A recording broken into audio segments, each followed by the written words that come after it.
Ces animaux ont vécu dans les régions froides pendant plus de 100 000 ans. Et puis, ils ont disparu. Aujourd'hui, les mammouths laineux refont surface. En Arctique, sous l'effet du réchauffement climatique, la glace fond et les restes de ces animaux préhistoriques ressurgissent. Pour les scientifiques, c'est une course contre la montre. Ils doivent mettre la main sur ces trésors avant les trafiquants.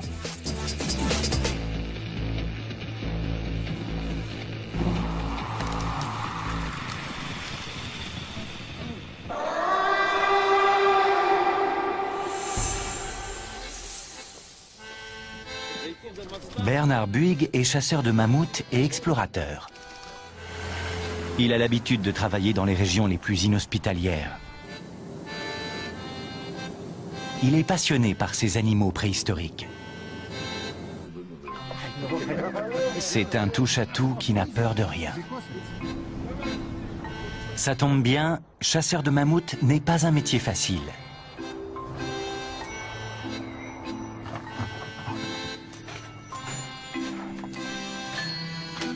Bernard Buig vit au Pays Basque, mais son territoire, c'est la partie russe de l'Arctique. Sa base est une grotte creusée dans le permafrost. Les parois de glace assurent une température constante de moins 26 degrés. Elle préserve les centaines d'ossements qu'il a sauvés du marché illégal.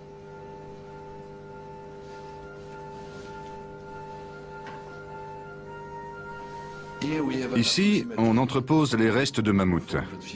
On a entre 400 et 450 pièces. Et chaque os nous raconte l'histoire de l'animal. Il faut avoir beaucoup de chance pour tomber sur un mammouth. Il faut savoir être très patient, être comme un chasseur. C'est assez compliqué à expliquer. On ne trouve pas un mammouth, c'est lui qui vous trouve. Pour les scientifiques, la plus belle découverte serait une carcasse entière. Bernard Buig compte sur son réseau d'informateurs pour le tenir au courant. Aujourd'hui, il prend la tête d'une expédition internationale tout près du cercle arctique, dans l'espoir d'en trouver une.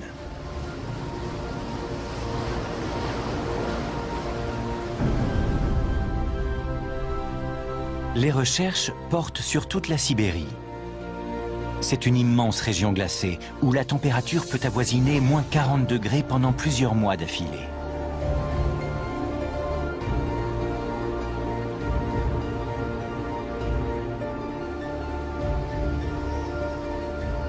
Très peu d'animaux peuvent supporter ce climat.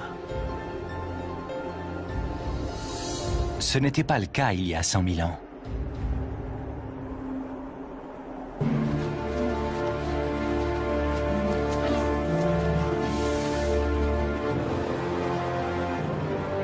Les mammouths laineux étaient parfaitement adaptés à cet habitat et ils vivaient nombreux dans la région.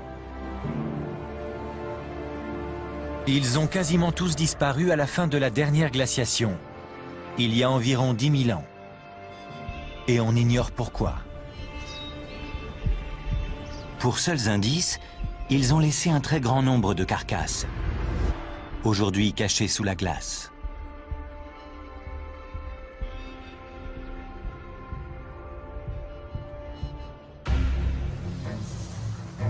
Pour les chasseurs de mammouths, les changements climatiques ont des répercussions inattendues.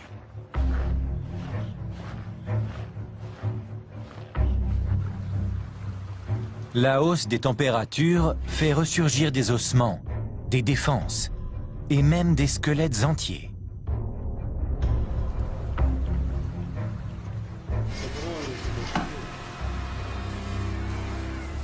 On estime que seul 1% de ces restes est récupéré par les scientifiques.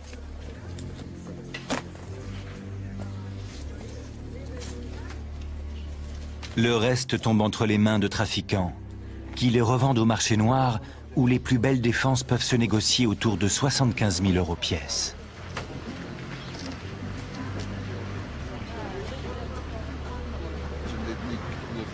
Bernard Buig s'efforce de surveiller ce commerce. Mais sa priorité est de prendre les trafiquants de vitesse.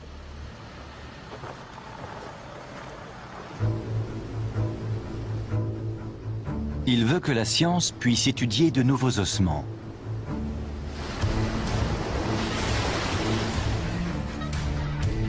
Cette fois, il se rend sur l'île Wrangel, au large des côtes russes, dans l'Arctique.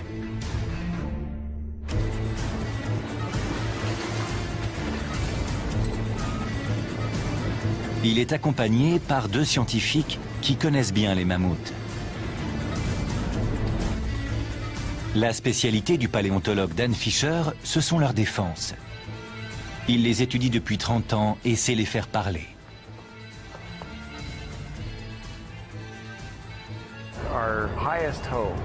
On espère avant tout retrouver de beaux spécimens de défense.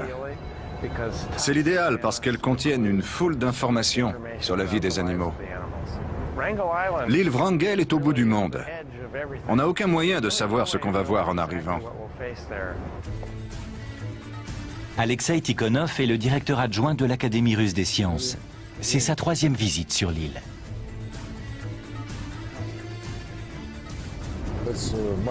C'est un endroit fantastique, très beau, qui ne ressemble à aucun autre. Et bien sûr, on espère trouver de nouveaux mammouths. Personne ne va jamais sur cette île, il n'y a que les fous comme nous. C'est un coin super, bien sûr. Et sur la carte, on voit qu'il est loin de tout.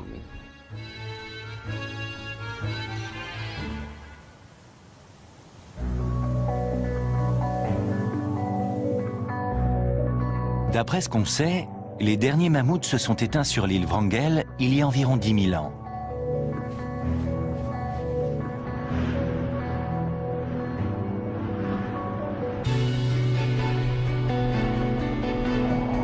Depuis le début du XXe siècle, on retrouve ici des spécimens très beaux. De nos jours, comme les étés sont plus chauds, les découvertes pourraient être encore plus intéressantes.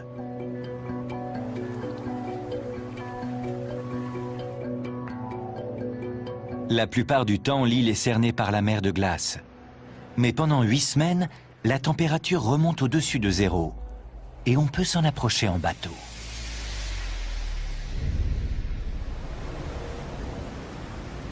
Bernard a recruté Sergueï Gorbunov. Son rôle, régler tous les problèmes que l'équipe peut rencontrer, et notamment les protéger des habitants de l'île.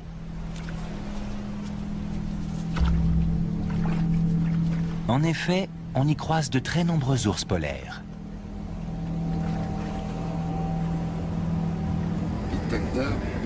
On ne peut pas accoster là parce qu'il y a des ours, c'est ça? Oui, ils sont juste là.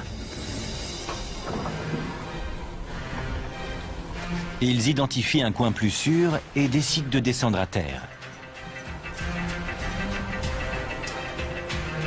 Le bateau reste loin de la côte. Le matériel et les hommes sont transportés en hors-bord.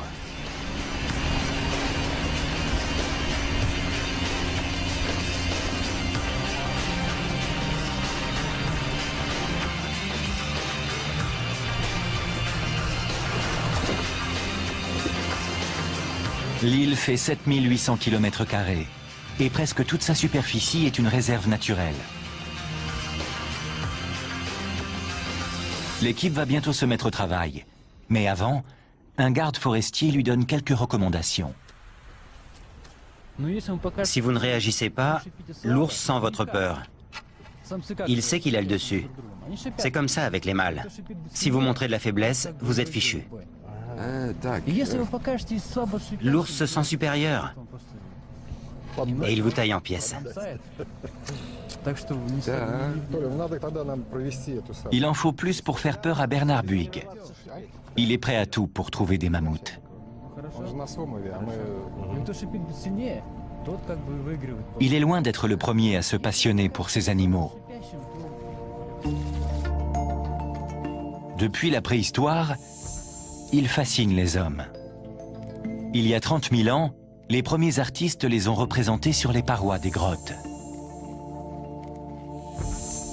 Les mythes et légendes du Moyen-Âge disait que les os de mammouth retrouvés dans le sol appartenaient à des taupes géantes. Au XVIIIe siècle, les naturalistes ont compris que ces animaux ressemblaient aux éléphants. À quelques différences près. Les mammouths ont des défenses plus grandes, une musculature plus développée à l'encolure et une bosse remplie de graisse sur le dos. Ils ne vivent pas sous les tropiques, mais dans les régions glacées, protégés par leur fourrure.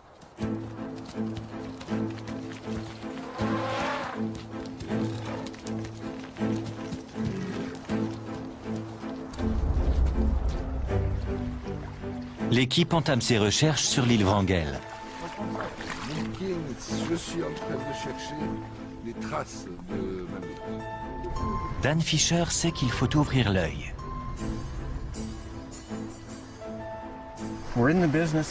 Notre mission, c'est de récolter des données. Le plus difficile, c'est de rester concentré et de ne jamais relâcher son attention. On ne peut pas se contenter de se promener en attendant que quelque chose nous saute aux yeux.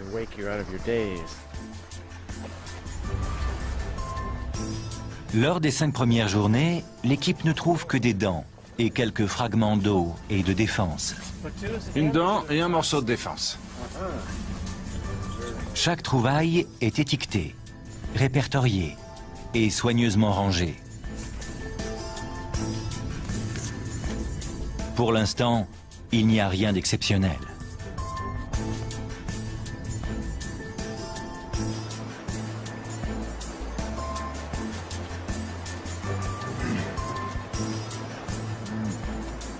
Au bout de 7 jours, tout le monde commence à se décourager. On a fait tout ce qu'on a pu pendant le laps de temps qui nous était imparti, mais on n'a rien trouvé. L'expédition se termine dans 3 jours.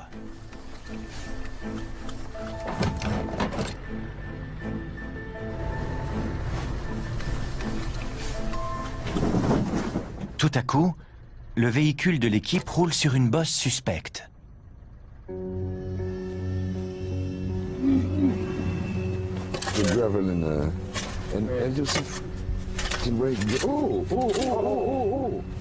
Il faut y regarder de plus près. Ça va plus loin. On dirait une défense, sans doute intacte. Pour en avoir le cœur net, il faut la dégager entièrement.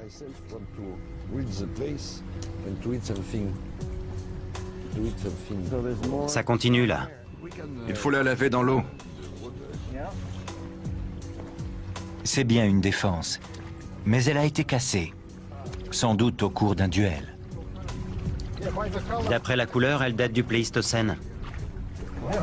Si elle était entière, elle ferait environ 3 mètres. Oui, ça doit être ça.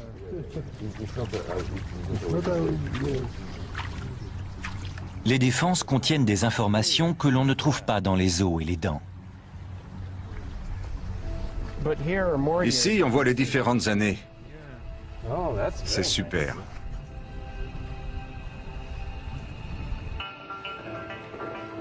Dan Fisher emporte cette découverte dans son laboratoire de l'Université du Michigan. À l'intérieur d'une défense, il y a l'équivalent du journal de bord de l'animal avec le détail de ce qui lui est arrivé tout au long de sa vie.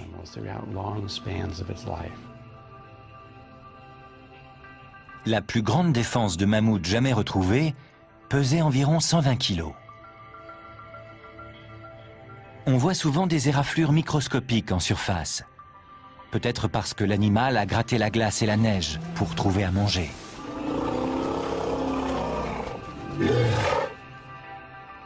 Sur le dessus, il y a une zone lisse et brillante. On pense que le mammouth posait sa trompe à cet endroit.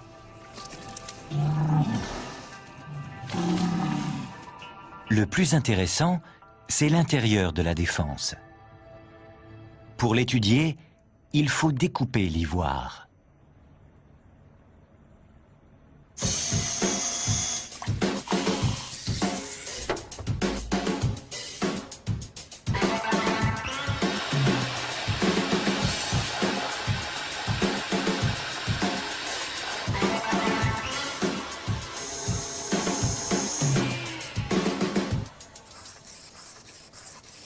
Après un polissage soigneux, des motifs apparaissent quand on projette une lumière ultraviolette.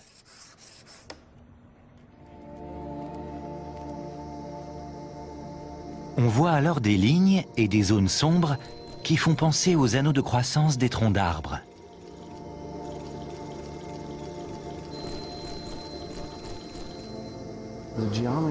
La géométrie de croissance est différente. Les arbres grandissent du centre vers la superficie, alors que les défenses, c'est de l'extérieur vers l'intérieur.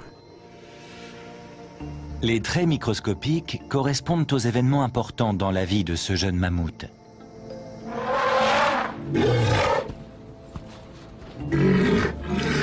Dan Fisher sait quand il a été sevré du lait de sa mère,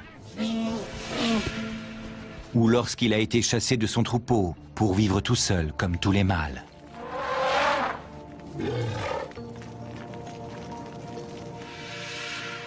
Les lignes de croissance plus fines et plus sombres correspondent aux hivers où la nourriture était moins abondante et aux périodes de famine.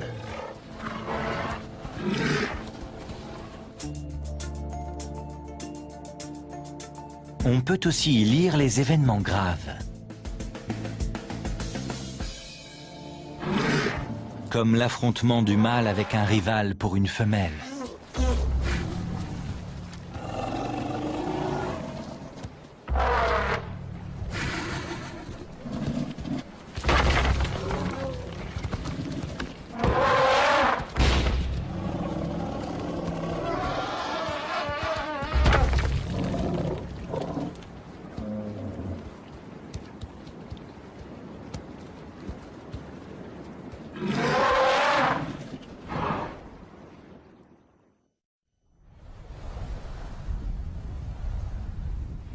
Sur l'île Wrangel, la fin de l'expédition est plus fructueuse que le début.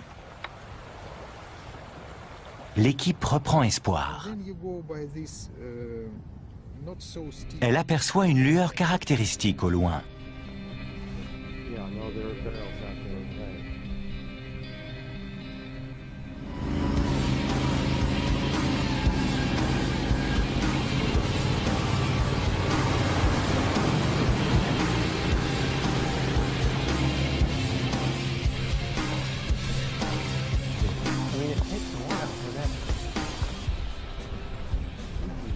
Malheureusement, ce n'est pas la carcasse espérée. Elle est entière. C'est une grande défense.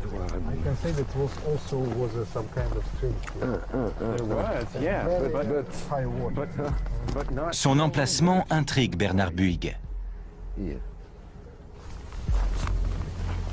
D'où vient-elle?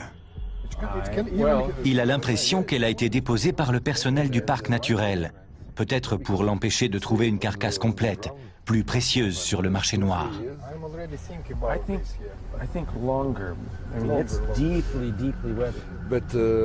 Je ne comprends pas ce qu'elle fait là. La défense a aussi pu être exposée par la fonte des neiges et emportée par les ruissellements jusqu'à cette plaine.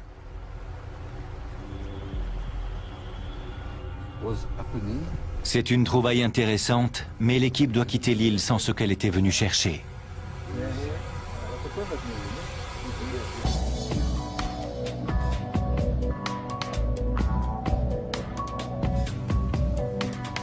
Bernard Buig prépare déjà son expédition suivante. Il espère entendre parler d'une rumeur ou recueillir des informations pour savoir où chercher la prochaine fois.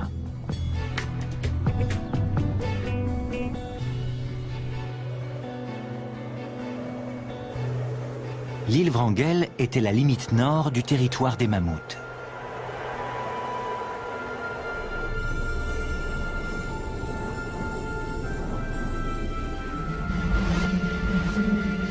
Ils étaient très nombreux du nord de l'Eurasie à l'Amérique du Nord.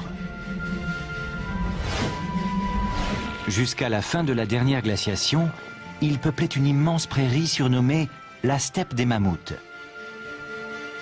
Aujourd'hui, c'est là qu'on retrouve la plupart de leurs ossements.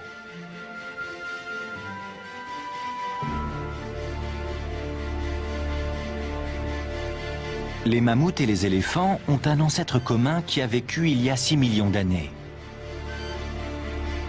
Les mammouths sont apparus dans le sud de l'Afrique. Sur 3 millions d'années, ils ont migré vers le nord et se sont différenciés, jusqu'à donner plusieurs espèces. Ils ont traversé le Moyen-Orient pour aller vers l'Eurasie et se sont adaptés au climat plus froid. Les premiers mammouths étaient plus gros que les éléphants. Mais ensuite, leur taille a diminué jusqu'à celle des éléphants d'Asie que nous connaissons. Ils mesuraient 3,30 m de haut et ne mangeaient plus les feuilles des arbres, mais de l'herbe et des buissons.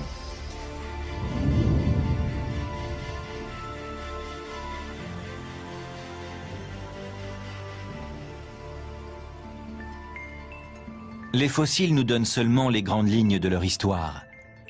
Et parfois, certains spécimens livrent des détails surprenants. En mai 2007, un éleveur de rennes a trouvé un mammouth dans un état de conservation exceptionnel. Baptisée Liuba, c'est une petite femelle qui avait 1 mois à sa mort. La glace de Sibérie a parfaitement préservé ses poils, sa chair et même ses yeux. Pour la première fois, on a pu étudier des tissus mous, comme l'appendice au bout de sa trompe, plus gros et plus agile que celui des éléphants. Il devait permettre aux mammouths d'attraper plus facilement les herbes et les broussailles. Sur les scanners, on voit que les reins de Liuba sont plus gros qu'on ne le pensait. Ils ressemblent à ceux des chameaux. Ce serait une adaptation des mammouths aux conditions plus sèches de la steppe. C'est très rare de trouver une carcasse complète.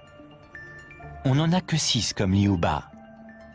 Et les autres ne sont pas aussi bien conservés.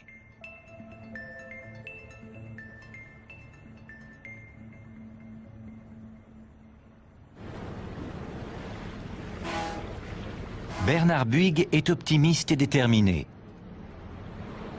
Il compte bien exhumer un spécimen entier, adulte si possible. Et justement, il a une piste.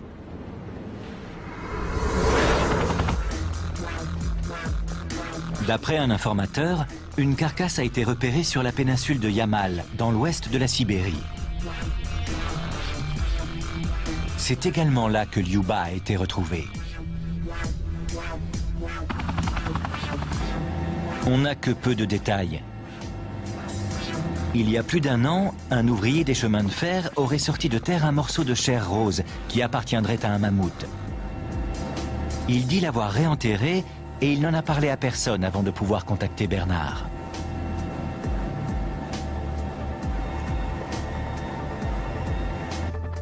L'équipe se précipite sur place, en espérant que personne ne l'a devancé.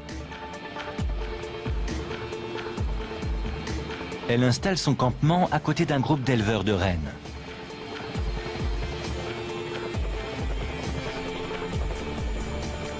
Ce sont des nomades de l'ethnie des Nénètes.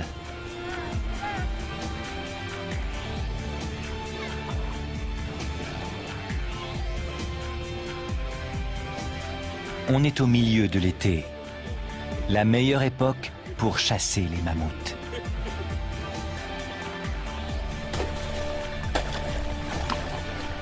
Pour les chercheurs, la douceur estivale est à double tranchant. Les trésors du sous-sol sont exposés par la fonte des neiges, mais c'est plus difficile de naviguer sur les cours d'eau à cause des blocs de glace à la dérive.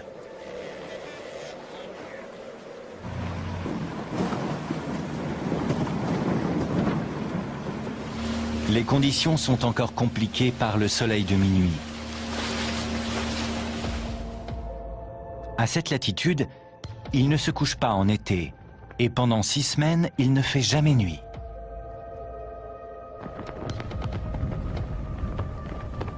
L'ensoleillement permanent est idéal pour scruter le paysage, mais il a des conséquences physiologiques.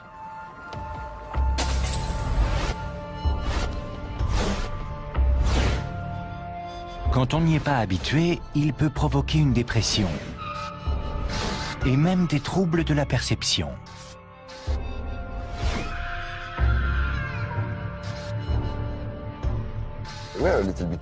On devient un peu fou, c'est vrai. J'ai déjà oublié comment on était arrivé là. Ce matin, quand je me suis réveillé, je me suis demandé ce que je faisais là. Mais c'est très simple, on cherche des mammouths. L'équipe poursuit ses recherches en profitant du train d'une compagnie gazière sibérienne.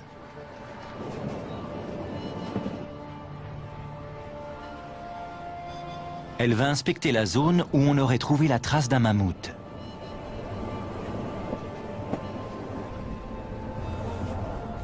Les indications sont vagues, mais elle parvient à localiser la carrière abandonnée où un homme dit avoir vu une carcasse. Elle a l'autorisation de l'inspecter, mais seulement pendant 3 jours. Pour cela, elle va utiliser un radar à pénétration de sol pour sonder le permafrost. On va le trouver ici, c'est sûr. Il y a bien un mammouth quelque part dans les parages. Bien sûr, je suis impatient, mais je ne vais rien précipiter. Il y a une différence. L'équipe travaille 24 heures sur 24.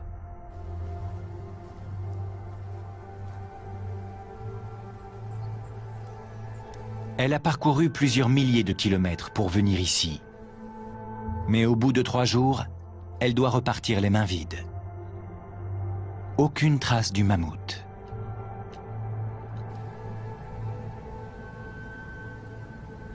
Je ne pensais pas qu'on allait être confronté à ce type de situation.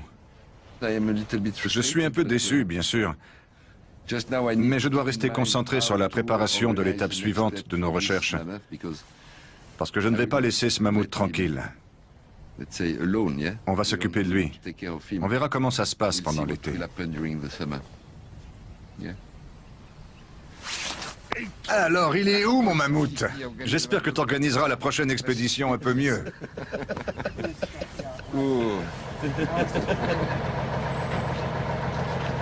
Pour l'instant, impossible de savoir s'il y a vraiment un mammouth ici, s'il est encore là, ou si des trafiquants l'ont déjà trouvé. Quoi qu'il en soit, Bernard n'a pas l'intention de baisser les bras.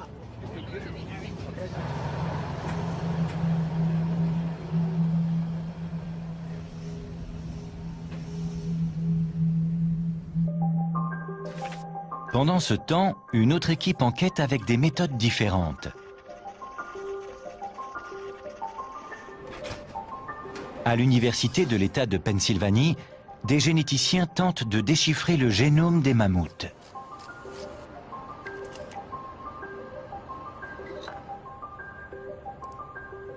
Les scientifiques ont extrait de l'ADN dans des poils et étudié le matériel génétique qui codait toutes les cellules du corps.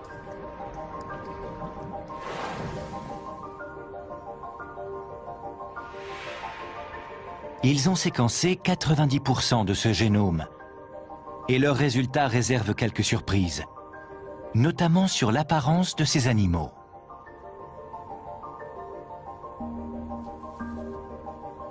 On les représente en général avec un pelage rouge foncé. Mais on a constaté que la couleur de leurs poils était déterminée par des gènes ressemblant à ceux des cheveux humains. Ils pouvaient donc être blonds, roux ou même bruns.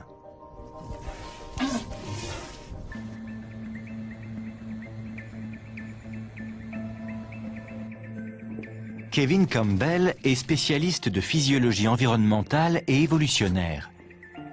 Il utilise ces résultats pour en savoir plus sur le sang des mammouths. Ce qui m'intéresse plus particulièrement, c'est l'hémoglobine, la protéine qui est l'ingrédient principal du sang. C'est l'interface entre l'atmosphère et la cellule. Cette protéine transporte l'oxygène dans le corps. Kevin Campbell travaille d'ordinaire sur des souris pour voir comment leur hémoglobine apporte l'oxygène jusqu'aux cellules, notamment quand il fait froid. Il s'est demandé comment celle des mammouths jouait son rôle sous le climat extrême de l'ère glaciaire.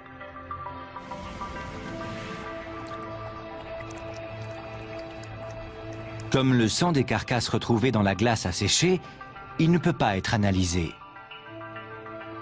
Kevin Campbell peut en revanche utiliser leur génome pour comparer les gènes de l'hémoglobine des mammouths avec ceux des éléphants. Ensuite, il modifie l'ADN des éléphants lettre par lettre pour imiter le code des mammouths. Dans les faits, on le transforme en ADN de mammouth parfaitement fonctionnel. Ce scénario rappelle Jurassic Park. Mais ce n'est pas de la fiction. Kevin Campbell a recréé une protéine disparue depuis des millénaires. C'est une vraie protéine. C'est comme si j'étais allé il y a 43 000 ans dans une machine à remonter le temps pour faire une prise de sang au mammouth dont on a pris l'ADN. C'est exactement la même chose. C'est un voyage virtuel, dans le temps. Chez la plupart des animaux, plus il fait froid, plus la capacité du sang à fournir de l'oxygène diminue. Kevin Campbell a donc voulu voir comment se comportait l'hémoglobine du mammouth. On savait qu'il allait se passer quelque chose de passionnant. Cette protéine n'était pas comme les autres. Et quand la température a baissé, l'hémoglobine du mammouth a réussi à transporter l'oxygène plus facilement que celle des éléphants d'Asie.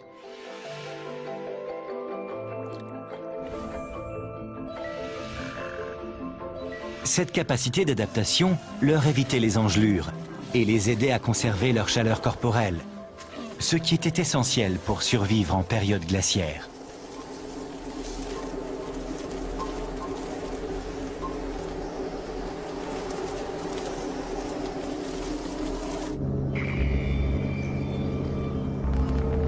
Sur le terrain, Bernard Buig n'a toujours pas mis la main sur une carcasse.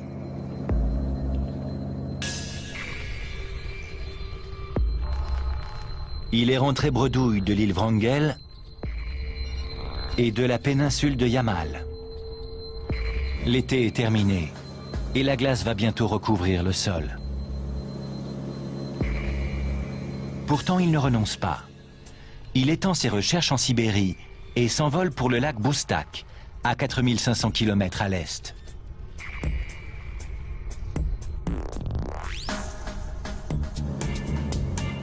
La chance va peut-être lui sourire. Un nouveau spécimen aurait été vu sur la côte arctique. Une des connaissances qui a des contacts chez les trafiquants l'a prévenu.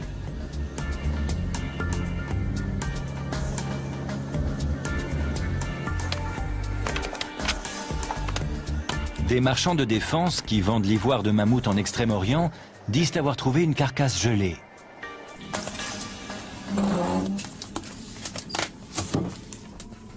La neige rentre partout. Ils ont proposé à Bernard de l'emmener sur place. Mais le trajet sera long et difficile.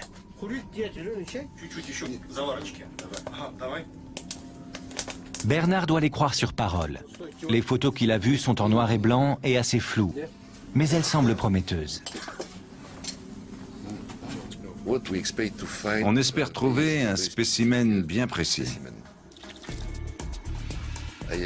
J'ai vu une ou deux photos. C'est un mammouth complet. Mais il a une forme inhabituelle. Il faut qu'on le voie de plus près. J'espère qu'on pourra le rapporter.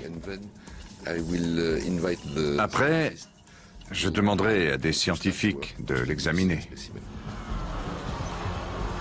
Bernard doit s'en remettre à deux trafiquants de mammouths. Vassili Gorokov et son bras droit, Vladimir Potapov.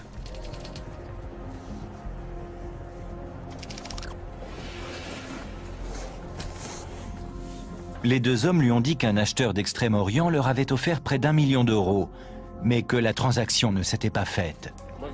Bernard a réussi à passer un marché avec eux pour que le spécimen ne soit pas vendu, mais confié au Comité international des mammouths. Une carcasse entière serait une trouvaille inestimable. Mais pour l'atteindre, il faut faire près de 800 km dans la toundra glacée.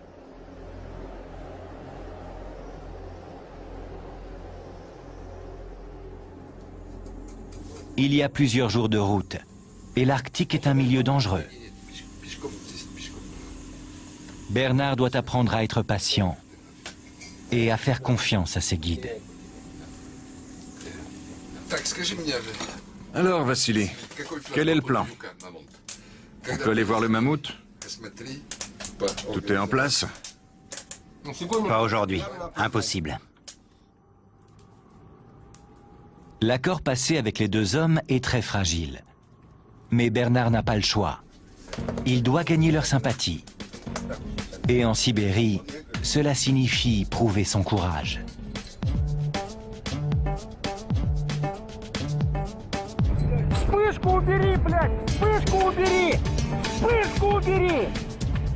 Même quand il fait moins 35.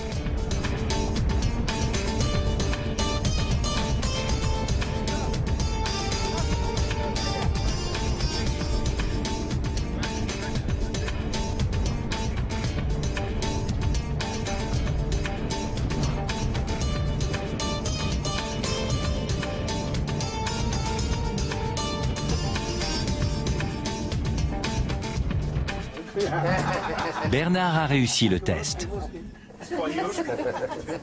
L'ambiance dans le groupe se détend.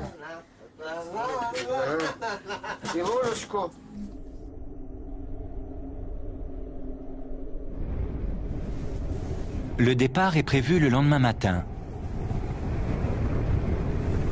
Mais il y a un problème.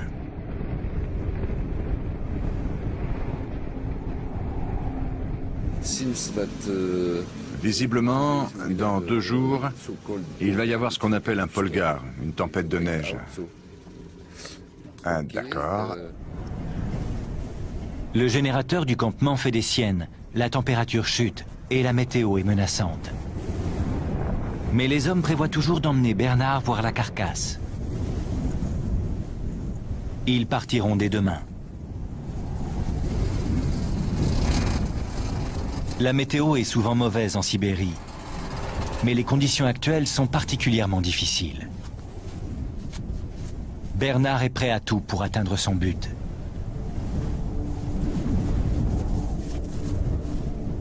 Il pourrait mettre la main sur l'un des plus beaux mammouths jamais trouvés.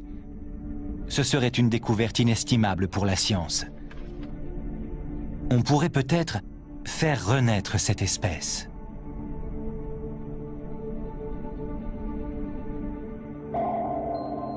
L'idée de cloner les mammouths semble de plus en plus crédible.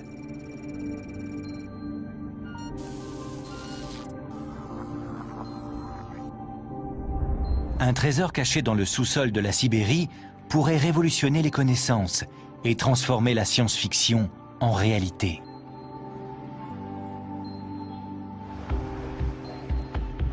Dans la ville de Yakoutsk, le Comité international des mammouths a déjà exhumé un fémur entier.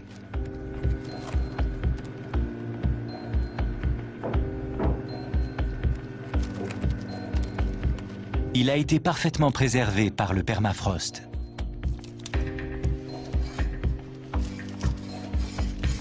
Grâce au gel, la moelle osseuse est intacte et on peut en extraire des cellules avec de l'ADN non endommagé.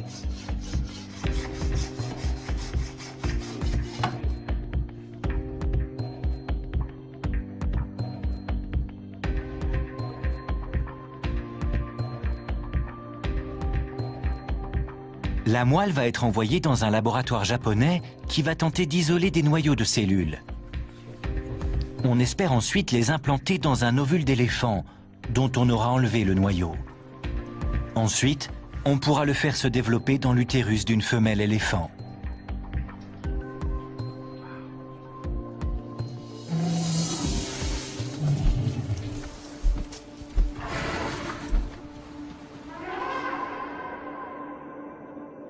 La création d'un clone soulève de nombreuses questions éthiques.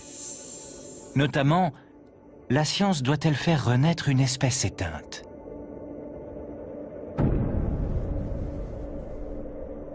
Au lieu de ressusciter les mammouths par clonage, la plupart des scientifiques préfèrent travailler sur les causes de leur disparition.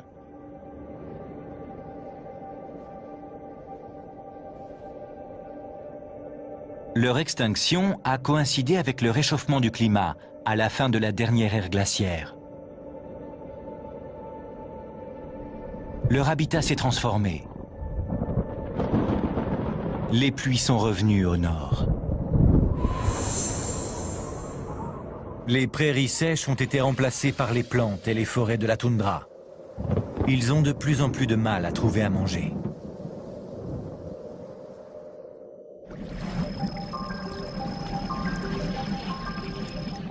Les études génétiques suggèrent que par le passé, les mammouths laineux avaient su s'adapter au changement. Il y avait eu une baisse brutale de population 30 000 ans plus tôt, mais ils étaient ensuite revenus en force. Il doit donc y avoir une autre explication que l'évolution de leur environnement.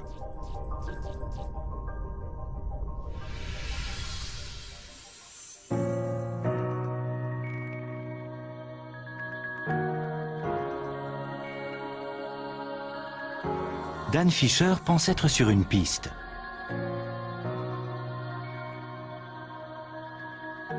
Il a analysé des centaines de défenses issues de différentes espèces de mammouths et trouvé des indices. Il semble que vers la fin, ils grandissaient plus vite et avaient des petits plus tôt.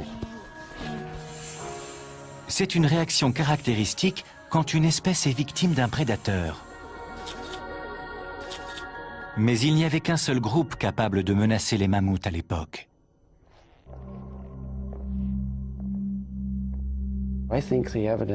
Les hommes, en chassant le mammouth, ont largement contribué à son extinction. C'est une théorie crédible, mais on manque de preuves. C'est justement ce que cherche Bernard Buig en Sibérie.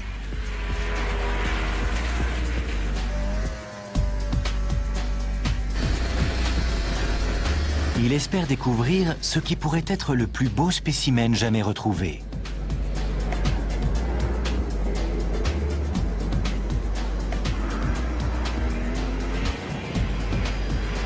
L'équipe doit être motivée. Le vent souffle à plus de 150 km/h. Les températures descendent à moins 50 degrés. Et il n'y a que du poisson cru à manger.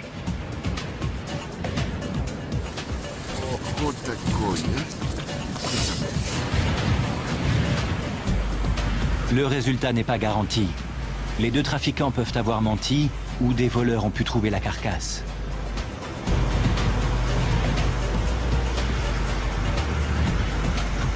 Pour l'instant, Bernard ne peut que croiser les doigts.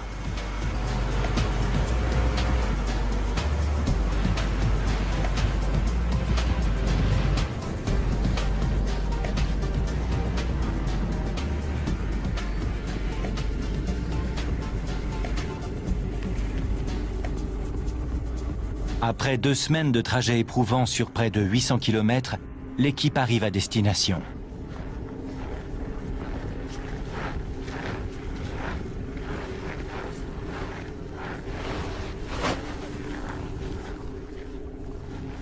Elle est enfin dans la grotte secrète, cachée sous la glace.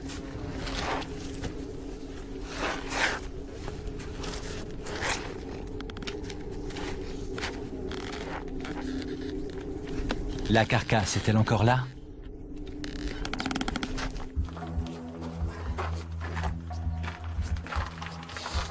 Oh, маленький. Маленький. А, нет, большой ледник. О.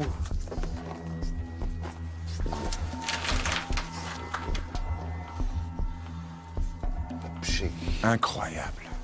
Bernard découvre enfin le trésor. Il doit avoir 5 ou 6 ans, mais il faut le faire examiner par des scientifiques. C'est bien une carcasse entière.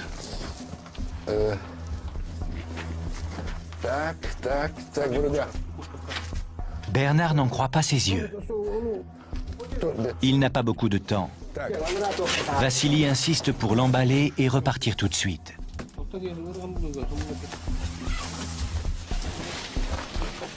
Il faut attendre une véritable analyse scientifique pour avoir plus de détails. Voyager à côté d'un mammouth, ça n'arrive pas tous les jours. Maintenant, il faut faire le trajet du retour avec la précieuse cargaison.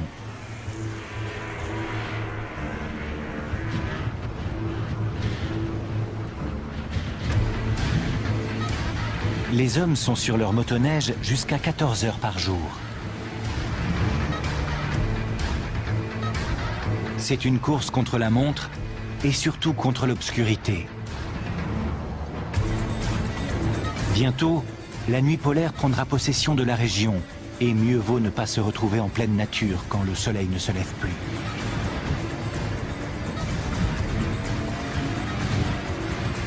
Le convoi risque aussi d'être intercepté par des voleurs. Bernard a hâte de quitter la toundra et de mettre le mammouth en sécurité.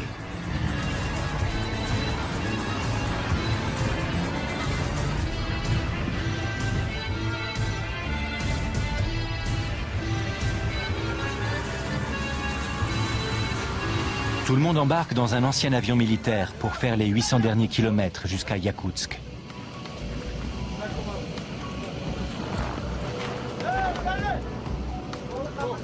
Une fois sur place, Bernard pourra se pencher plus précisément sur le mammouth, qu'il a baptisé Yuka.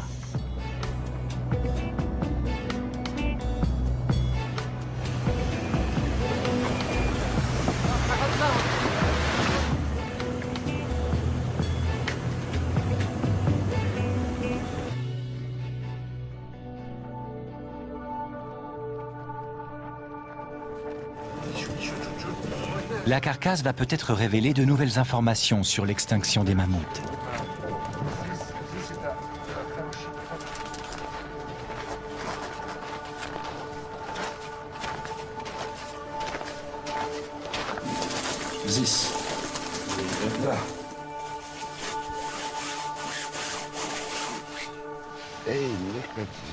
Regardez ça.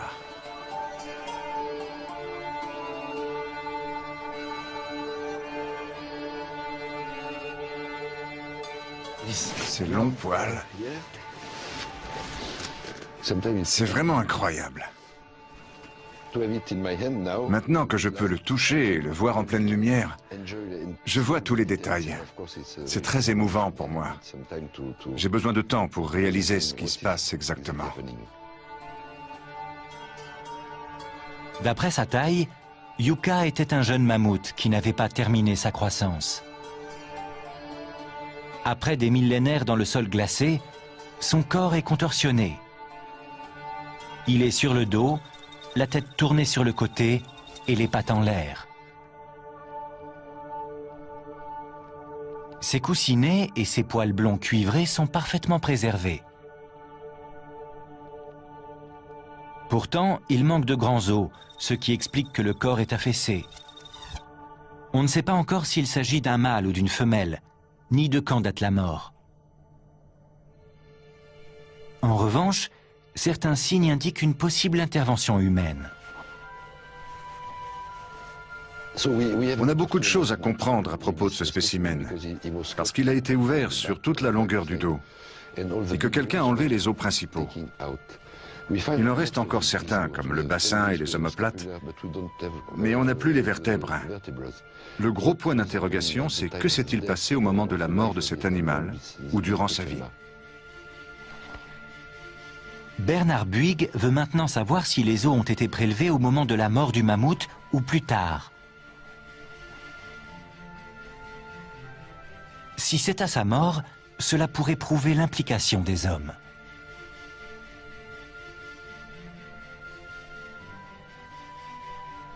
Pourtant, cet animal n'a pas été chassé pour être mangé. Il n'a pas été dépecé et sa chair est intacte.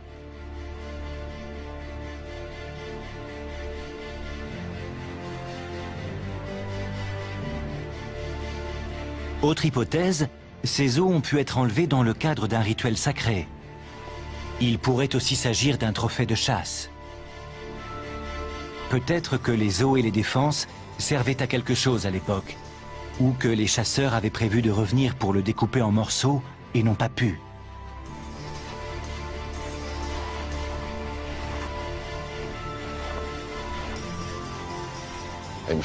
Je suis sûr que l'histoire de ce spécimen est très liée aux hommes, à nos ancêtres. Quant à savoir quel type de lien, c'est difficile à dire pour l'instant. Mais la prochaine étape, ce sera de consulter des spécialistes, des scientifiques qui nous aideront à comprendre ce qui s'est passé. Ce jeune mammouth prénommé Yuka pourrait donc nous ouvrir de nouveaux horizons sur ces animaux impressionnants et encore méconnus.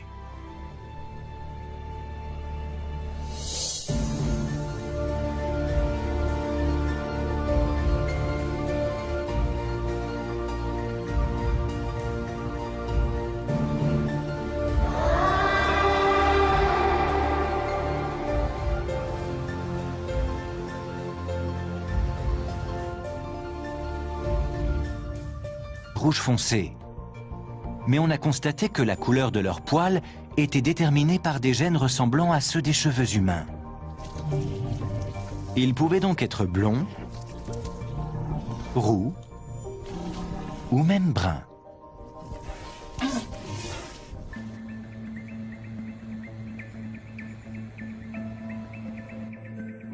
Kevin Campbell est spécialiste de physiologie environnementale et évolutionnaire.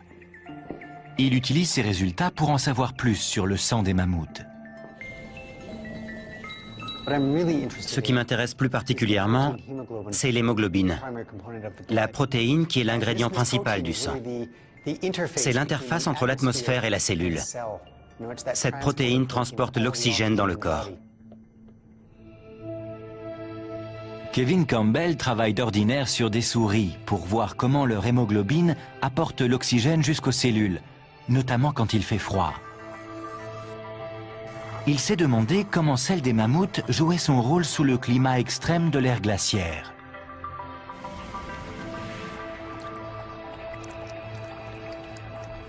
Comme le sang des carcasses retrouvées dans la glace a séché, il ne peut pas être analysé. Kevin Campbell peut en revanche utiliser leur génome pour comparer les gènes de l'hémoglobine des mammouths avec ceux des éléphants. Ensuite, il modifie l'ADN des éléphants lettre par lettre pour imiter le code des mammouths. Dans les faits, on le transforme en ADN de mammouth parfaitement fonctionnel. Ce scénario rappelle Jurassic Park. Mais ce n'est pas de la fiction. Kevin Campbell a recréé une protéine disparue depuis des millénaires. C'est une vraie protéine. C'est comme si j'étais allé il y a 43 000 ans dans une machine à remonter le temps pour faire une prise de sang au mammouth dont on a pris l'ADN. C'est exactement la même chose. C'est un voyage virtuel, dans le temps. Chez la plupart des animaux, plus il fait froid, plus la capacité du sang à fournir de l'oxygène diminue. Kevin Campbell a donc voulu voir comment se comportait l'hémoglobine du mammouth. On savait qu'il allait se passer quelque chose de passionnant. Cette protéine n'était pas comme les autres. Et quand la température a baissé, l'hémoglobine du mammouth a réussi à transporter l'oxygène plus facilement que celle des éléphants d'Asie.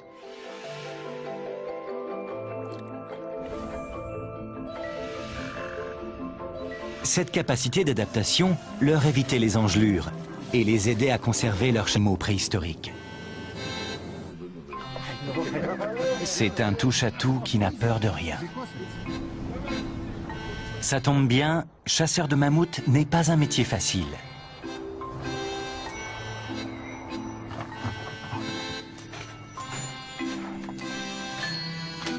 Bernard Buig vit au Pays Basque. Mais son territoire, c'est la partie russe de l'Arctique. Sa base est une grotte creusée dans le permafrost. Les parois de glace assurent une température constante de moins 26 degrés. Elle préserve les centaines d'ossements qu'il a sauvés du marché illégal.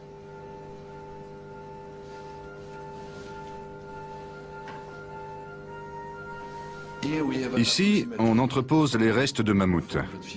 On a entre 400 et 450 pièces. Et chaque os nous raconte l'histoire de l'animal. Il faut avoir beaucoup de chance pour tomber sur un mammouth. Il faut savoir être très patient, être comme un chasseur. C'est assez compliqué à expliquer. On ne trouve pas un mammouth. C'est lui qui vous trouve. Pour les scientifiques, la plus belle découverte serait une carcasse entière. Bernard Buig compte sur son réseau d'informateurs pour le tenir au courant. Aujourd'hui, il prend la tête d'une expédition internationale tout près du cercle arctique, dans l'espoir d'en trouver une.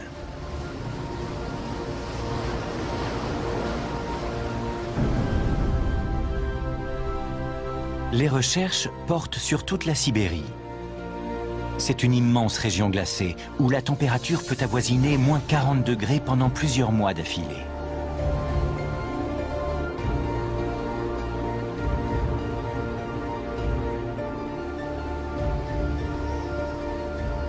Très peu d'animaux peuvent supporter ce climat. Ce n'était pas le cas il y a 100 000 ans.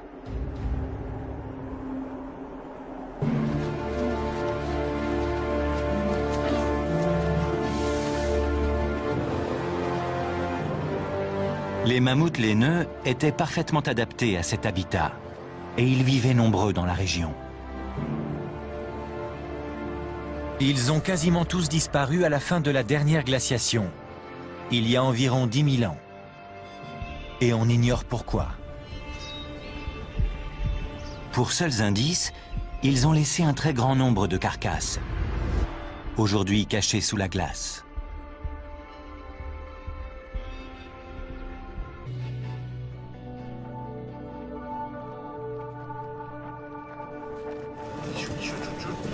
La carcasse va peut-être révéler de nouvelles informations sur l'extinction des mammouths.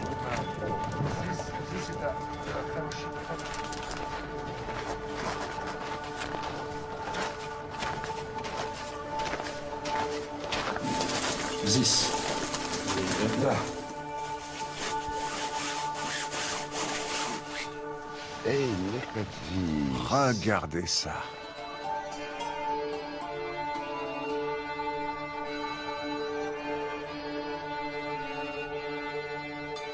Ces longs poils. C'est vraiment incroyable. Maintenant que je peux le toucher et le voir en pleine lumière, je vois tous les détails. C'est très émouvant pour moi. J'ai besoin de temps pour réaliser ce qui se passe exactement. D'après sa taille, Yuka était un jeune mammouth qui n'avait pas terminé sa croissance. Après des millénaires dans le sol glacé, son corps est contorsionné. Il est sur le dos, la tête tournée sur le côté et les pattes en l'air. Ses coussinets et ses poils blonds cuivrés sont parfaitement préservés. Pourtant, il manque de grands os, ce qui explique que le corps est affaissé. On ne sait pas encore s'il s'agit d'un mâle ou d'une femelle, ni de quand date la mort. En revanche, certains signes indiquent une possible intervention humaine. On a beaucoup de choses à comprendre à propos de ce spécimen, parce qu'il a été ouvert sur toute la longueur du dos, et que quelqu'un a enlevé les os principaux. Il en reste encore certains, comme le bassin et les omoplates, mais on n'a plus les vertèbres. Le gros point d'interrogation, c'est que s'est-il passé au moment de la mort de cet animal, ou durant sa vie? Bernard Buig veut maintenant savoir si les os ont été prélevés au moment de la mort du mammouth ou plus tard. Si c'est à sa mort, cela pourrait prouver l'implication des hommes.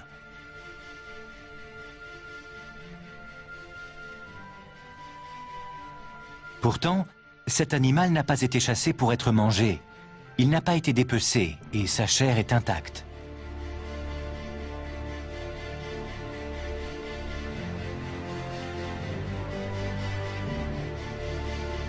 Autre hypothèse, ces os ont pu être enlevés dans le cadre d'un rituel sacré. Il pourrait aussi s'agir d'un trophée de chasse. Étudier le matériel génétique qui codait toutes les cellules du corps.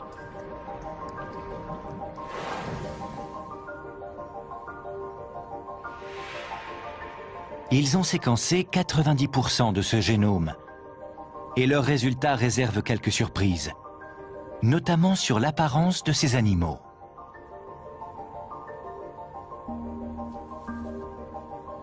On les représente en général avec un pelage rouge foncé. Mais on a constaté que la couleur de leurs poils était déterminée par des gènes ressemblant à ceux des cheveux humains. Ils pouvaient donc être blonds, roux ou même bruns.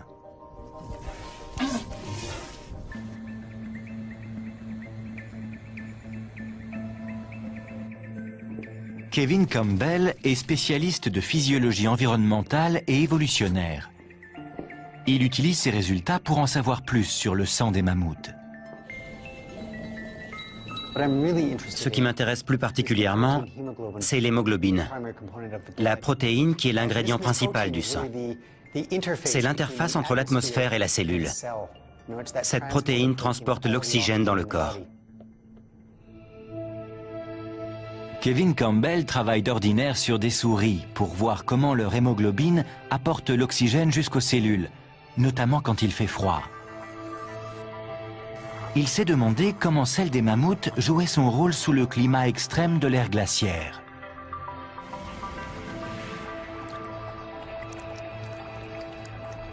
Comme le sang des carcasses retrouvées dans la glace a séché, il ne peut pas être analysé. Kevin Campbell peut en revanche utiliser leur génome pour comparer les gènes de l'hémoglobine des mammouths avec ceux des éléphants. Ensuite, il modifie l'ADN des éléphants lettre par lettre pour imiter le code des mammouths. Dans les faits, on le transforme en ADN de mammouth parfaitement fonctionnel. Ce scénario rappelle Jurassic Park. Mais ce n'est pas de la fiction. Kevin Campbell a recréé une protéine disparue depuis des millénaires. C'est une vraie protéine. C'est comme si j'étais allé il y a 43 000 ans dans une machine à remonter le temps pour faire une prise de sang au mammouth dont on a pris l'ADN. C'est exactement la même chose. C'est un voyage virtuel, dans le temps. Chez la plupart des animaux, plus il fait froid, plus la capacité du sang à fournir de l'oxygène diminue. Kevin Campbell a donc voulu voir comment se comportait l'hémoglobine du mammouth. C'est une vraie protéine. C'est comme si j'étais allé il y a 43 000 ans dans une machine à remonter le temps pour faire une prise de sang au mammouth dont on a pris l'ADN. C'est exactement la même chose. C'est un voyage virtuel, dans le temps. Chez la plupart des animaux, plus il fait froid, plus la capacité du sang à fournir de l'oxygène diminue. Kevin Campbell a donc voulu voir comment se comportait l'hémoglobine du mammouth. On savait qu'il allait se passer quelque chose de passionnant. Cette protéine n'était pas comme les autres. Et quand la température a baissé, l'hémoglobine du mammouth a réussi à transporter l'oxygène plus facilement que celle des éléphants d'Asie.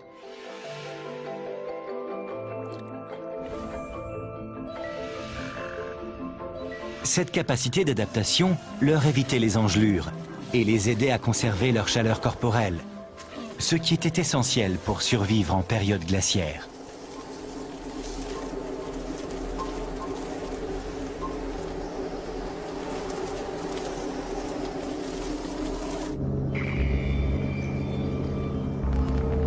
Sur le terrain, Bernard Buig n'a toujours pas mis la main sur une carcasse.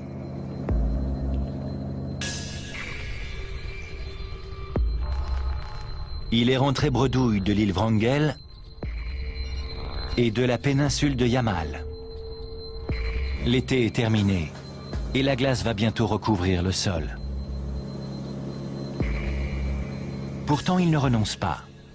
Il étend ses recherches en Sibérie et s'envole pour le lac Boustak, à 4500 km à l'est.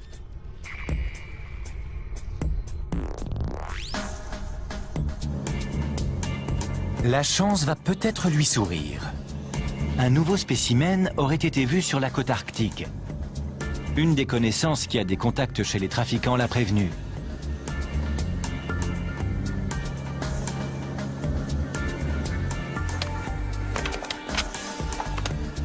Des marchands de défense qui vendent l'ivoire de mammouth en Extrême-Orient disent avoir trouvé une carcasse gelée.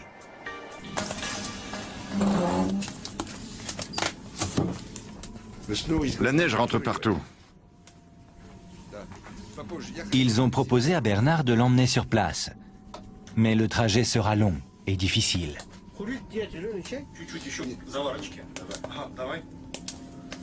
Bernard doit les croire sur parole.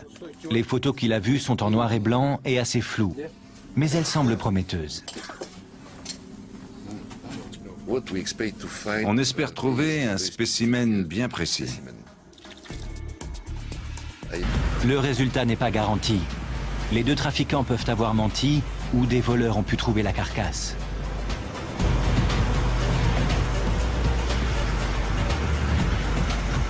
Pour l'instant, Bernard ne peut que croiser les doigts.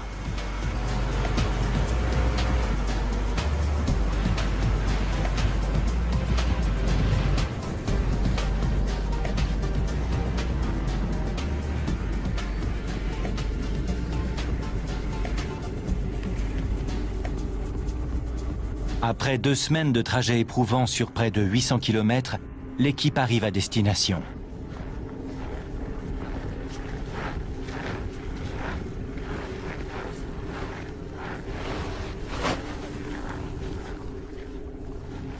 Elle est enfin dans la grotte secrète, cachée sous la glace.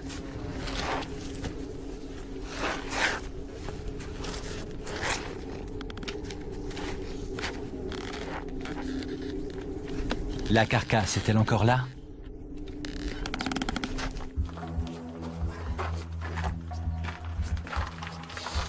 О, маленький ледник. Маленький ледник. А, нет, большой ледник. О.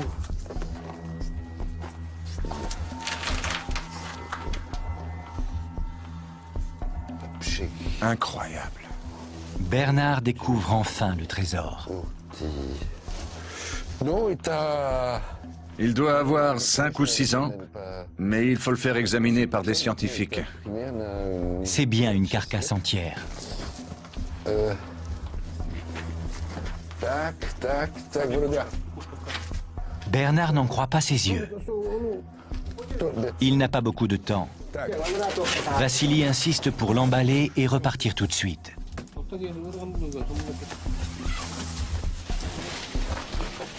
Il faut attendre une véritable analyse scientifique pour avoir plus de détails. Voyager à côté d'un mammouth, ça n'arrive pas tous les jours. Maintenant, il faut faire le trajet du retour avec la précieuse cargaison.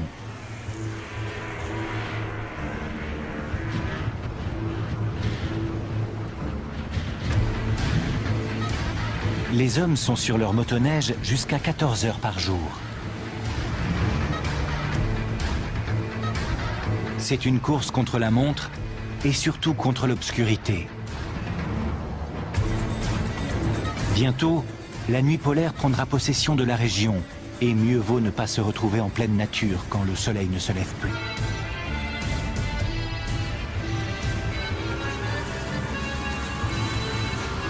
Tout le monde embarque dans un ancien avion militaire pour faire les 800 derniers kilomètres jusqu'à Yakoutsk.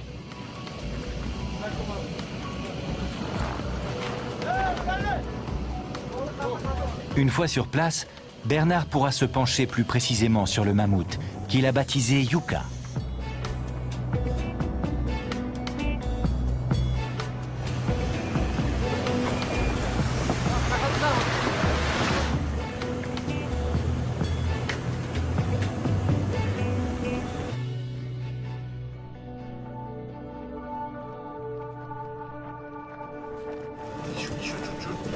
La carcasse va peut-être révéler de nouvelles informations sur l'extinction des mammouths.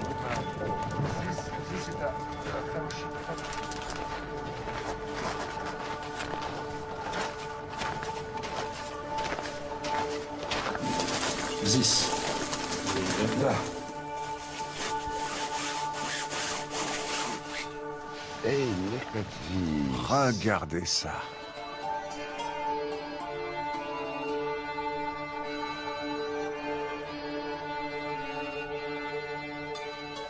Ces longs poils. C'est vraiment incroyable. Maintenant que je peux le toucher et le voir en pleine lumière, je vois tous les détails. C'est très émouvant pour moi. J'ai besoin de temps pour réaliser ce qui se passe exactement. D'après sa taille, Yucca était un jeune mammouth qui n'avait pas terminé sa croissance. Après des millénaires dans le sol glacé, son corps est contorsionné. Il est sur le dos, la tête tournée sur le côté et les pattes en l'air. Ses coussinets et ses poils blonds cuivrés sont parfaitement préservés. Pourtant, il manque de grands os, ce qui explique que le corps est affaissé. On ne sait pas encore s'il s'agit d'un mâle ou d'une femelle, ni de quand date la mort. En revanche, certains signes indiquent une possible intervention humaine.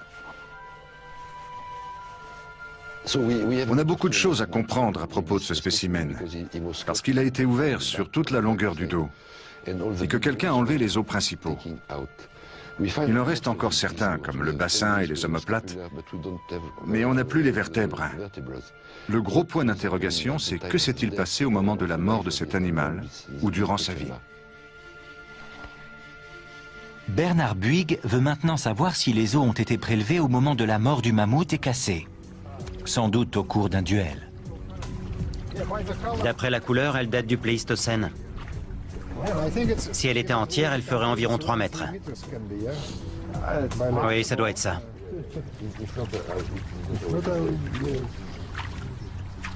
Les défenses contiennent des informations que l'on ne trouve pas dans les os et les dents.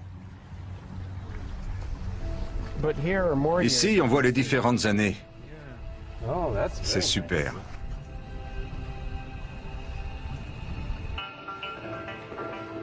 Dan Fisher emporte cette découverte dans son laboratoire de l'Université du Michigan. À l'intérieur d'une défense, il y a l'équivalent du journal de bord de l'animal avec le détail de ce qui lui est arrivé tout au long de sa vie.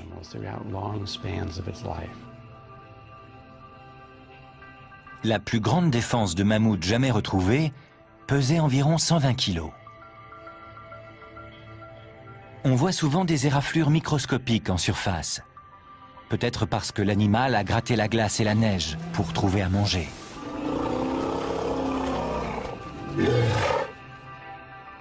Sur le dessus, il y a une zone lisse et brillante. On pense que le mammouth posait sa trompe à cet endroit.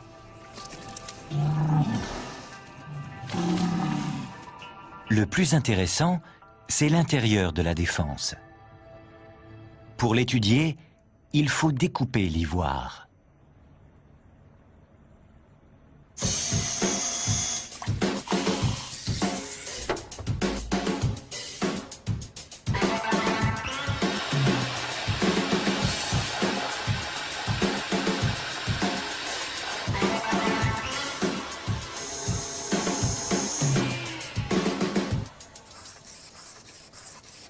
Après un polissage soigneux, des motifs apparaissent quand on projette une lumière ultraviolette.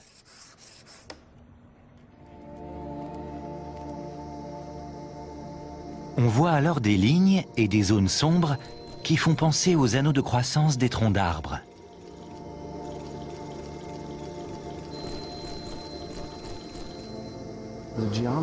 La géométrie de croissance est différente. Les arbres grandissent du centre vers la superficie, alors que les défenses, c'est de l'extérieur vers l'intérieur. Les traits microscopiques correspondent aux événements importants dans la vie de ce jeune mammouth.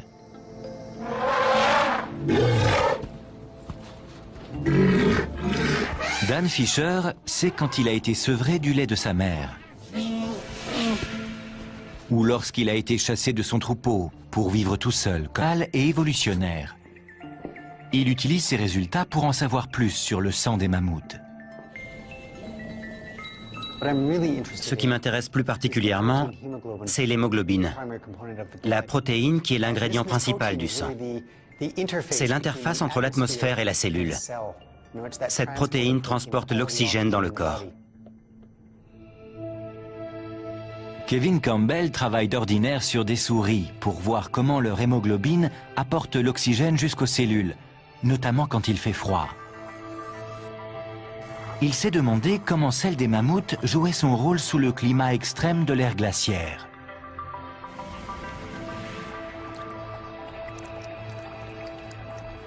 Comme le sang des carcasses retrouvées dans la glace a séché, il ne peut pas être analysé.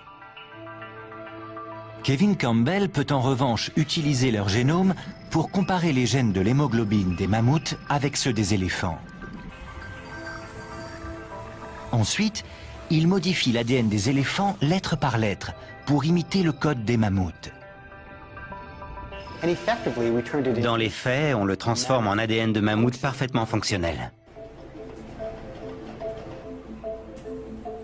Ce scénario rappelle Jurassic Park. Mais ce n'est pas de la fiction. Kevin Campbell a recréé une protéine disparue depuis des millénaires. C'est une vraie protéine. C'est comme si j'étais allé il y a 43 000 ans dans une machine à remonter le temps pour faire une prise de sang au mammouth dont on a pris l'ADN. C'est exactement la même chose. C'est un voyage virtuel, dans le temps. Chez la plupart des animaux, plus il fait froid, plus la capacité du sang à fournir de l'oxygène diminue. Kevin Campbell a donc voulu voir comment se comportait l'hémoglobine du mammouth. On savait qu'il allait se passer quelque chose de passionnant. Cette protéine n'était pas comme les autres. Et quand la température a baissé, l'hémoglobine du mammouth a réussi à transporter l'oxygène plus facilement que celle des éléphants d'Asie.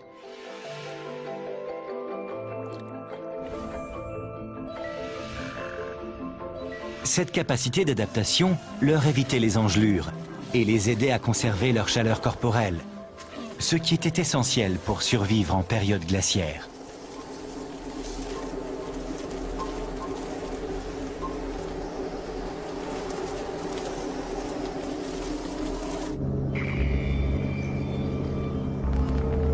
Sur le terrain, Bernard Buig n'a toujours pas mis la main sur une carcasse.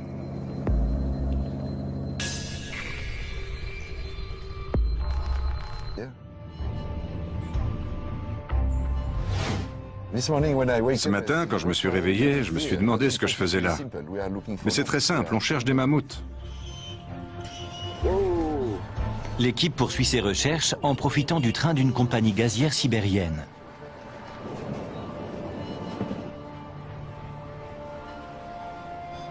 Elle va inspecter la zone où on aurait trouvé la trace d'un mammouth.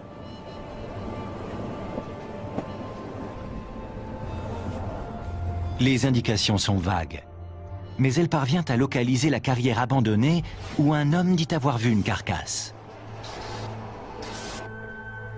Elle a l'autorisation de l'inspecter, mais seulement pendant 3 jours.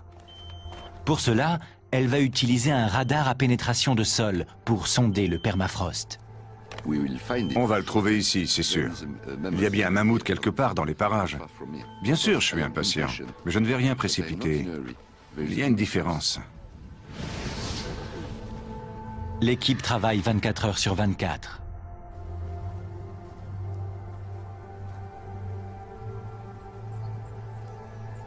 Elle a parcouru plusieurs milliers de kilomètres pour venir ici. Mais au bout de 3 jours, elle doit repartir les mains vides. Aucune trace du mammouth.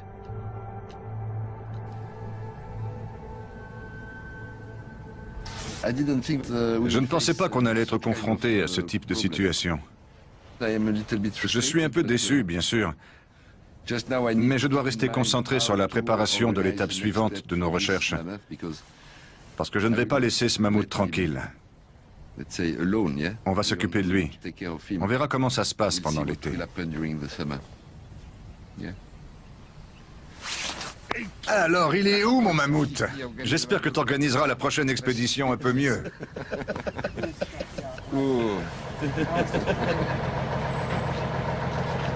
Pour l'instant, impossible de savoir s'il y a vraiment un mammouth ici, s'il est encore là, ou si des trafiquants l'ont déjà trouvé.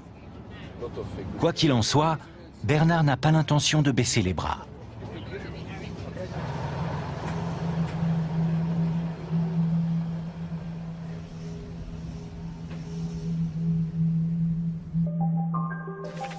Pendant ce temps, une autre équipe enquête avec des méthodes différentes. À l'université de l'État de Pennsylvanie, des généticiens tentent de déchiffrer le génome des mammouths.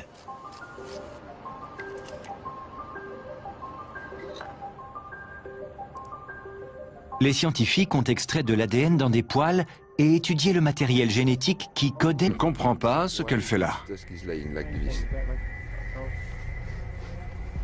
La défense a aussi pu être exposée par la fonte des neiges et emportée par les ruissellements jusqu'à cette plaine.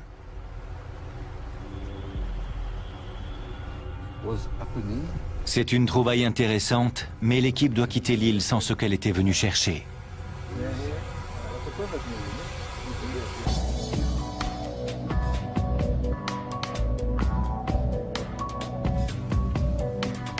Bernard Buig prépare déjà son expédition suivante. Il espère entendre parler d'une rumeur ou recueillir des informations pour savoir où chercher la prochaine fois.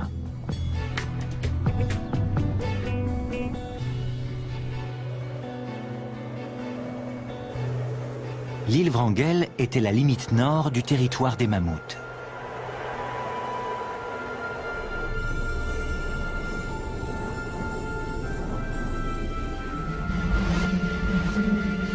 Ils étaient très nombreux du nord de l'Eurasie à l'Amérique du Nord. Jusqu'à la fin de la dernière glaciation, ils peuplaient une immense prairie surnommée la steppe des mammouths. Aujourd'hui, c'est là qu'on retrouve la plupart de leurs ossements.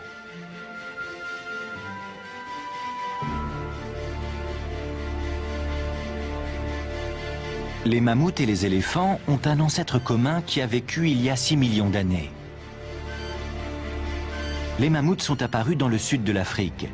Sur 3 millions d'années, ils ont migré vers le nord et se sont différenciés, jusqu'à donner plusieurs espèces.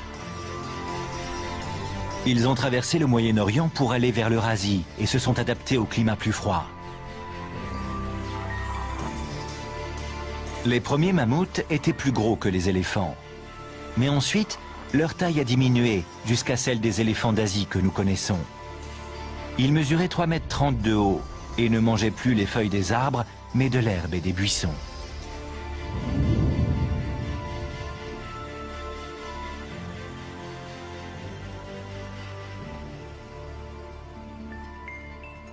Les fossiles nous donnent seulement les grandes lignes de leur histoire. Et parfois, certains spécimens livrent des détails surprenants. En mai 2007, un éleveur de rennes a trouvé un mammouth dans un état de conservation exceptionnel. Baptisée Liuba, c'est une petite femelle qui avait 1 mois à sa mort. La glace de Sibérie a parfaitement préservé ses poils, sa chair et même ses yeux. D'où vient-elle? Il a l'impression qu'elle a été déposée par le personnel du parc naturel, peut-être pour l'empêcher de trouver une carcasse complète, plus précieuse sur le marché noir.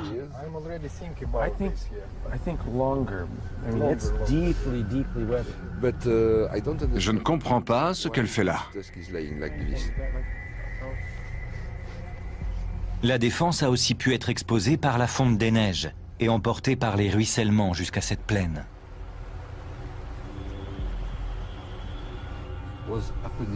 C'est une trouvaille intéressante, mais l'équipe doit quitter l'île sans ce qu'elle était venue chercher.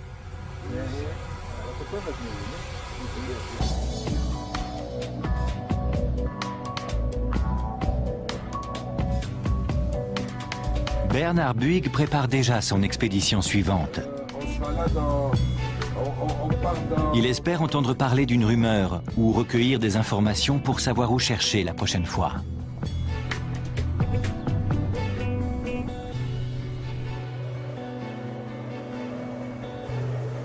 L'île Wrangel était la limite nord du territoire des mammouths.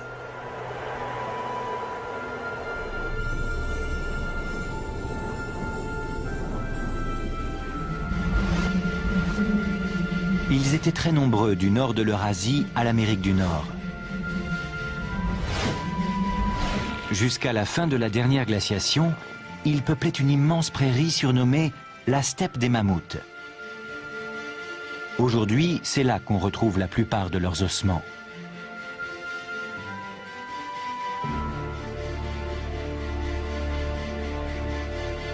Les mammouths et les éléphants ont un ancêtre commun qui a vécu il y a 6 millions d'années. Les mammouths sont apparus dans le sud de l'Afrique. Sur 3 millions d'années, ils ont migré vers le nord et se sont différenciés, jusqu'à donner plusieurs espèces. Ils ont traversé le Moyen-Orient pour aller vers l'Eurasie et se sont adaptés au climat plus froid.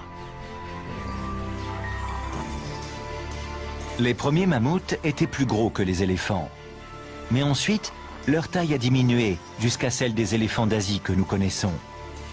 Ils mesuraient 3,30 m de haut et ne mangeaient plus les feuilles des arbres, mais de l'herbe et des buissons.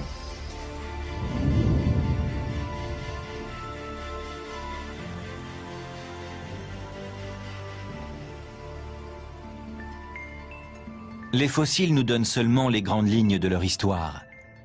Et parfois, certains spécimens livrent des détails surprenants. En mai 2007, un éleveur de rennes a trouvé un mammouth dans un état de conservation